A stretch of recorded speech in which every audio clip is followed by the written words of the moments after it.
And then they've deduced that the backpack he wore was a like 25-liter Ozark backpack that sold at Walmart. But essentially that's acting like it. And FBI's the other thing legitimate. I'll mention is that police weren't called to the home until the late morning after she disappeared.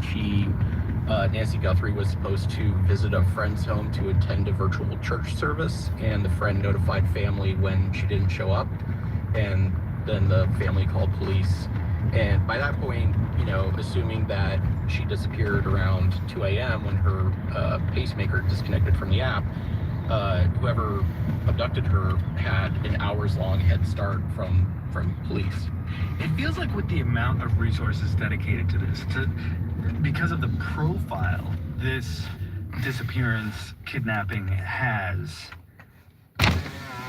They want it to have that profile. Just be more known. It's a terrorist attack on the First Amendment. Do we know? They're not trying to know. It's so weird they act like these are legitimate investigations. There is an unincorporated community called Catalina Foothills. It's an unincorporated community that has an ordinance that strictly limits the amount of exterior lighting your residents can have. Having been out there, in the evening, the sun has gone down, it is just pitch black. How can they act like that's the problem, not the FBI working for kidnappers? These days do come with night vision or something to that effect. Referencing back Nancy's doorbell camera, you can still clearly see the masked man approaching her front door. But if you were just out there, living out there, looking around, this masked individual would have the cover of darkness on his side. And so it's important to note that a lot of the traffic cameras out there, whether it's a traffic camera at an intersection or on the highway, those aren't recorded.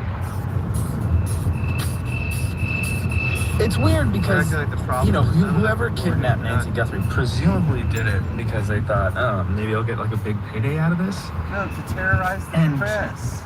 Yeah, by keeping her for longer, you're just prolonging your payday, unless she's dead. Is there a chance we'll never know what happened to Nancy Guthrie? I think that is the question that we're at this point is, are we ever going to figure out what happened to Nancy and where she is? And, give the FBI a pass and give up. Kidnappers kidnap. We don't care about kidnapping anymore. Unfortunate situation that we're in is we just don't know whether she's going to be found. I can't believe that they took a few minutes to blame darkness. You can read him at azcentral.com. Kelly Wessinger produced the show today. Amina Al-Sadi It took a few minutes to blame darkness. They won't just blame the FBI being obviously incompetent / working with the kidnappers. What it seems like, they're that bad.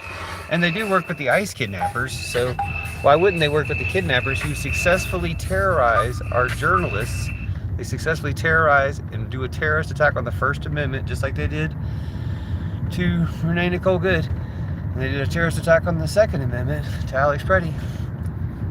And you're acting like that's not the goal. That's the goal.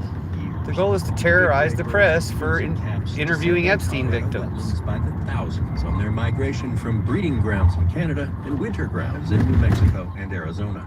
In some native cultures, sandhill cranes symbolize devotion and faithfulness. Indeed, the birds are monogamous, and pairs recommit to each other in the spring with an elaborate dance ritual that includes their distinctive calls. Male and female build a nest together and take turns incubating the eggs. After the hatch, both parents share in raising the chicks, which helps ensure a successful reproductive outcome. Coloradans flock to Monte Vista each spring and the Yampa Valley at the end of summer to observe ancient, graceful, and devoted families of sandhill cranes. A Colorado postcard with the support of Coble & Company. This was a rolling plan towards an attack that called for, in the first time in history, a joint U.S.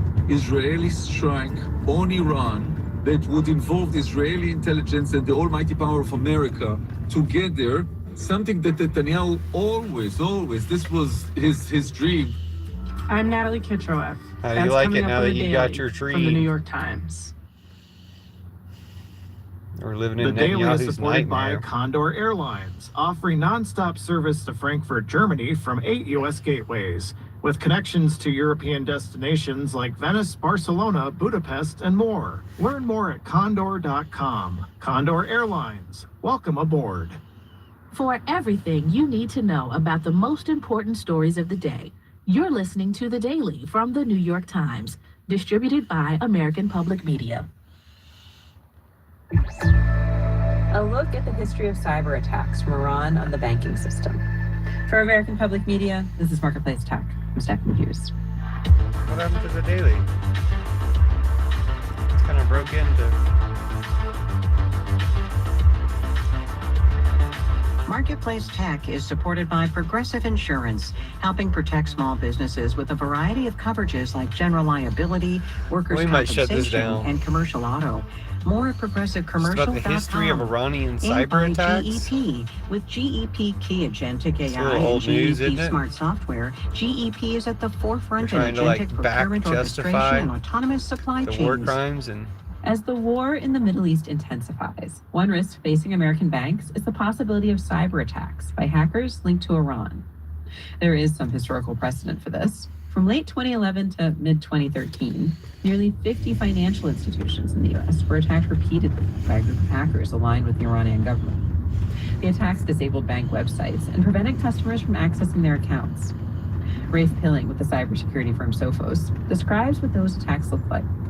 They were distributed denial of service attacks, so they had infected, compromised a large number of computers on the internet, and we're using the combined power of those computers to make a large volume of requests to specific banking websites at a specific time in order to overwhelm those banking servers and make them unavailable to the bank's customers.